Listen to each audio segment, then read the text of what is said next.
मित्रांनो, आज आपण प्रभाकर पेंढारकर यांची रारंगढांग ही जी कादंबरी आपल्याला अभ्यासाला आहे त्याबद्दल जाणून घेऊया.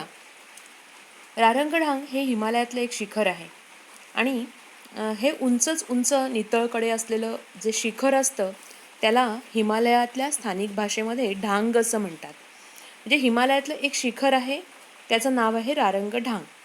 आणि ह्या रारंगढांग शिखरामध्ये बॉर्डर रोड ऑर्गनायझेशन ही रस्ते बांधण्याचं काम करते. आता एका बाजूला उंचच उंच हिमालय आहे, म्हणजे हिमालयातले छोटी मोठी शिखरं आहेत आणि त्या हिमालयाच्या पायथ्याशी अत्यंत वेगाने वाहत जाणारी सतलज नावाची नदी आहे. आता हिमालयातलं वातावरण कसं असतं पहा, की अत्यंत विरळ असा ऑक्सिजन असतो, की जसजसं समुद्रसपाटीपासून उंचीवर जावं तसतसं ऑक्सिजनचं प्रमाण हे कमी होत जातं. तिथला निसर्ग जो आहे तो लहरी असतो आणि या लहरी निसर्गामध्ये म्हणजे अनेकदा लँडस्लाईड्स होतात. म्हणजेच काय तर बर्फाचे जे कडे असतात ते खाली कोसळतात आणि हे जेव्हा कडे कोसळतात तेव्हा जो रस्ता असतो बांधलेला तो पूर्णपणे वाहून त्या सतलज नदीमध्ये जातो. अनेकदा असे अपघात होतात की रस्त्यावरून जाणाऱ्या गाड्याच्या गाड्या ह्या लँडस्लाईडमध्ये दिसेनाशा होतात, म्हणजे त्या पूर्णपणे त्या सतलजमध्ये वाहून जातात आणि अक्षरशः अंगावर रोमांच उठतील किंवा जबरदस्त मानसिक धक्का बसेल असे हे अपघात असतात. तर अशा ह्या हिमालयातल्या बर्फाळ वातावरणात काम करणं हे अत्यंत जिकरीचं असतं. अत्यंत थंड हवामान, -सेल्सिअस आणि रस्त्यावर साठलेले 70-80 फूट बर्फ ते बाजूला करून रस्ते अनेकदा आर्मीच्या जवानांना पुढच्या वाहतुकीसाठी खुले करावे लागतात. तर अशा या प्रकल्पावर काम करणारा विश्वास मेहेंदळे, लेफ्टनंट विश्वास मेहेंदळे याची कहाणी आपण ऐकणार आहोत. या कादंबरीमध्ये केंद्रवर्ती भूमिका आहे ती म्हणजे विश्वनाथ मेहेंदळेची आहे. त्याच्या हाताखाली काम करणारा टास्क फोर्स कमांडर्सचा ग्रुप आहे. या टास्क फोर्समध्ये जवळजवळ 8 ते 10 हजार जवान काम करतात आणि या स्थानिक जवानांबरोबर तिथले नेपाळी गुरखेसुद्धा काम करत असतात, कारण ते अत्यंत चिवट असतात. आता इथे तुम्हाला या PPTमध्ये जो ढांग आहे त्याचा मधला भाग कोरून कसा रस्ता काढला जातो हे दृश्य डावीकडे बघायला मिळेल. अत्यंत म्हणजे नागमोडी वळणं घेणारे रस्ते आणि या रस्त्यांमधून आपल्याला असं दिसतंय की कडे कोरून ते रस्ते काढलेले आहेत आणि दुसऱ्या बाजूलाच प्रचंड खोल अशी दरी आहे. त्या दरीतून वाहत जाणारी सतलज नदी आपल्याला उजव्या बाजूला दिसते. डाव्या बाजूला पहा की हा जो ढांग आहे त्याचं अक्षरशः पोट करवतीने कापून रस्ता जसा केलेला आहे वाहतुकीसाठी आणि सैन्याचे जवान या मार्गाने वाहतूक करत असतात. अनेकदा अनेक पर्यटन कंपन्या ह्या हिमालयामध्ये जेव्हा सफर घडवतात तेव्हा आपल्याला दिसेल की हे पूर्णपणे नागमोडी वळणाने जाणारे रस्ते आणि खाली दरी आहे खोल अशी, रोडावर जाणारी सतलज नदी आपल्याला दिसते आणि अक्षरशः जीव मुठीत घेऊन आपण ह्या रस्त्याने प्रवास करत असतो. इकडे सतलजचा प्रभाव आपल्याला दिसतोय वेगवान असा. आणि अशा या प्रतिकूल परिस्थितीमध्ये या कादंबरीमध्ये रस्ते बांधणारे अधिकारी आणि त्यांच्या हाताखालचे जवान यांचा एक लढा आहे निसर्गाशी, तो आपण बघणार आहोत.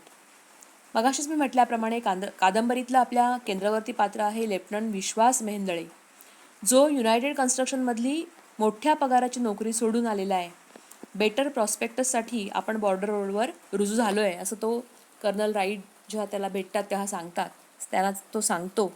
आणि तो असं सांगतो की मी असे रस्ते बांधेन की कुणालाही रस्ते बांधताना हौतात्म्य येणार नाही. तर असा हा जिद्दी असणारा लेफ्टनंट विश्वास याची कहाणी आपण ऐकणार आहोत. त्याचा मित्र म्हणजे त्याच्याबरोबरच काम करणारा अधिकारी आहे कॅप्टन विनू खंबाटा. हे एक असं मिश्किल असं पात्र आहे, स्वच्छंदी जीवन जगणारं पात्र आहे. मेकॅनिकल ट्रान्सपोर्ट कंपनीचा तो मुख्य अधिकारी आहे, त्याच्यावरही काही जबाबदाऱ्या आहेत कामाच्या.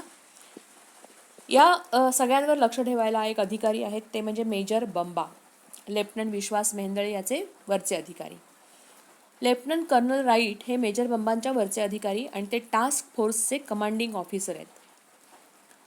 तर जेव्हा पहिल्यांदाच विश्वनाथ इथे कामावर रुजू होतो तेव्हा त्याला सांगितलं जातं की इथे सैन्यातली शिस्त ही सगळ्यात महत्त्वाची आहे. तुमच्या सिव्हिलियन्सचे रूल इथे चालणार नाहीत.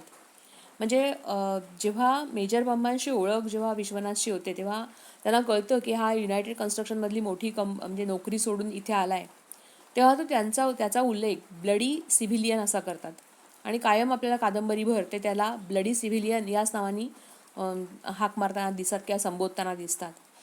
आता इथे त्याला जेव्हा एक कामावर रुजू झाल्यानंतर विश्वासला अनेक लोक भेटतात. त्यातलाच एक आहे गॅनचन, की जो नाईनफील्ड कंपनीला सामानाचे ट्रक घेऊन जातो. तर हा जेव्हा गॅनचन काम करत असतो त्यावेळेला तो एक विश्वनाथला स्मारक दाखवतो रस्त्यावर बांधलेलं. एक चबुतरा असतो आणि तो सांगतो की इथे सुभेदार मेजर प्रतापसिंग शहीद झाला. म्हणजे रस्त्याचं काम करत असताना म्हणा किंवा इतर काम करत असताना लँडस्लाईडमध्ये तो जातो, मृत्युमुखी पडतो आणि तो त्याला ते स्मारक दाखवून म्हणतो की आदमी मर जाता है तो उसका क्या रह जाता है, सिर्फ एक चबुतरा. म्हणजे त्याला असं वाटतं की इथल्या कामाला काही महत्त्व नाही आहे किंवा आपण इथे जीव घालवला तरी त्याची यादगार कोणीही राखणार नाही आहे. तर असं हे एक इथलं वातावरण दाखवलेलं आहे. तिथला जो भाग आहे माइलस्टोन 56 तिथे गोविंदरामचं हॉटेल आहे आणि सुरुवातीलाच एक प्रसंग आपल्याला दाखवलेला आहे की ते जे हॉटेल आहे विश्वनाथ त्या हॉटेलमध्ये गेलेला असतो आणि तिथेच त्याची ओळख गॅनचनची होते किंवा गोविंदरामशी होते आणि एका रात्रीमध्ये लँडस्लाईड होऊन ते हॉटेल जमीनदोस्त होतं. म्हणजे त्याला इतका धक्का बसतो की इथे मृत्यू हा किती डोळ्यासमोर आहे आणि क्षणार्धात होत्याचं नव्हतं होतं. म्हणजे ते जे लँडस्लाईड होतात त्याच्यामध्ये प्रचंड रस्ते तर वाहून जातातच आणि ज्या क्वार्टर्स असतात आर्मीच्या उभारलेल्या त्याही तिथे जमीनदोस्त होतात. ज्यावेळेला गॅनचन तिथे काम करत असतो तेव्हा त्याला ऑर्डर असते की नाईनफील्ड कंपनीला ट्रक घेऊन जायचे सामानाचे आणि ते माल भरलेले ट्रक तो भरून तिथे झोपी गेलेला असतो आणि पहाटे लवकर उठून तो जाणार असतो. पण 4च्या सुमारास एक मोठा हादरा बसतो, मोठा लँडस्लाईड होतो आणि त्याच्या आवाजांनी ते सगळेजण धावाधाव करतात.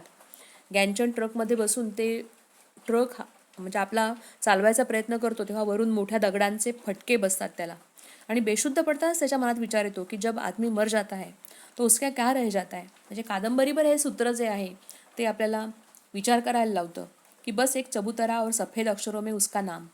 त्याच्या पलीकडे काही त्याची स्मृती नाहीच का किंवा माणसाच्या जगण्याला काही व्हॅल्यू नाही आहे का. आणि विश्वनाथ हेच त्या अधिकाऱ्यांच्या मनावर बिंबवत राहतो किंवा विश्वनाथला जेव्हा मेजर बंबा हे रस्ते बांधणीचा आदेश देतात त्यावेळेला तो सांगतो की इथली संपूर्ण जी रारंगढांगची लोकेशन आहे किंवा जो परिसर आहे तो मला फिरून तपासावा लागेल किंवा मातीचे जे रिपोर्ट आहेत ते इथे केलेत का, टेस्टिंग केली आहे का, ही माती ठिसूळ आहे अशी मला शंका येते. तर काही सिमेंट कॉन्क्रीटचे भराव घालावे लागतील, काही त्या आधाराला खांब बांधावे लागतील आणि मग आपल्याला हे रस्त्याचं काम चांगल्या पद्धतीने करता येईल. पण मेजर बंबांना हे त्याचं बोलणं विश्वनाथचं त्याचा खरं तर अभ्यासपूर्ण अहवाल असतो त्याने दिलेला आणि ते बोलणं त्याचं उद्धटपणाचं वाटतं. ते म्हणतात की इथे फक्त ऑर्डर फॉलो करणं वरिष्ठांनी दिलेल्या, त्यांना प्रश्न न विचारता हे तुझं कर्तव्य आहे, नाहीतर तुला आम्ही डिसमिससुद्धा करू शकतो. म्हणजे अशा पद्धतीने मेजर बंबा हे यातलं एक वेगळं व्यक्तिमत्व आहे की ते एक अगदी हाडाचे सैनिक आहेत, शिस्त अंगात मुरलेले आणि आपल्या हाताखालच्या लोकांवर जरा अधिकार गाजवणारे आणि अत्यंत वेगाने जीप चालवणारे.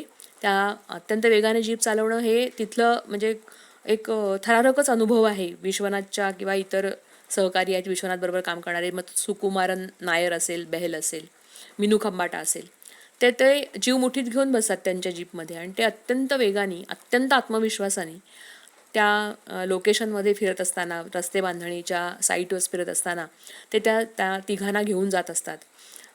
तर इथे अत्यंत नागमोडी वळणानी जाणारा रस्ता आणि खाली रोरावत वाहणारी भव्य दिव्य अशी सतलज नदी आणि जर एक टर्न जरी चुकला किंवा एक क्षणाची जरी चूक झाली तरी आपण इथे जमीनदोस्त होणार आहोत. म्हणजे ती जीप जेव्हा कोसळेल सतलजमध्ये तेव्हा आपल्या हाडाचा तुकडाच काय की शरीराचा एक अवयवही शिल्लक राहणार नाही.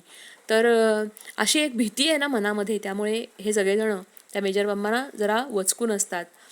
तरीसुद्धा विश्वनाथ हा अत्यंत कर्तव्यदक्ष आहे, निस्पृह मनाचा आहे आणि तो अधिकाऱ्यांशी बोलायला घाबरत नाही.